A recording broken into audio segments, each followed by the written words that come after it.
Hi friends, ஒரு அருமையான தக்காளி சாதம் எப்படி செய்யலான்னு பார்க்கலாம். எண்ணெய், நெய், பட்டை 2, லவங்கம் 2, ஏலக்காய் 3, பச்சை மிளகாய், கருவேப்பிலை, வெங்காயம், உப்பு போட்டு நல்லா வெங்காயம் வதங்கட்டும். அதுக்கப்புறம் நம்ம இஞ்சி பூண்டு பேஸ்ட்டு சேர்த்துக்கலாம். சேர்த்துட்டு தக்காளி ஒரு 4 தக்காளி சேர்த்துக்கிறேன்.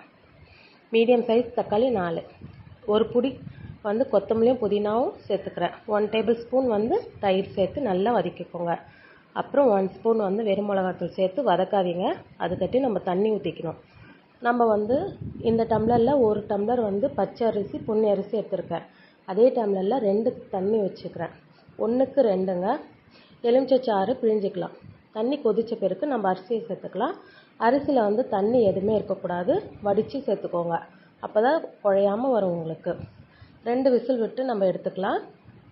பாருங்கள், சாதம் எவ்வளோ உதிரி உதிரியாக இருக்குது. இதே மாதிரி நீங்கள் ட்ரை பண்ணி பாருங்கள். இந்த சேனல் பிடிச்சிருந்தா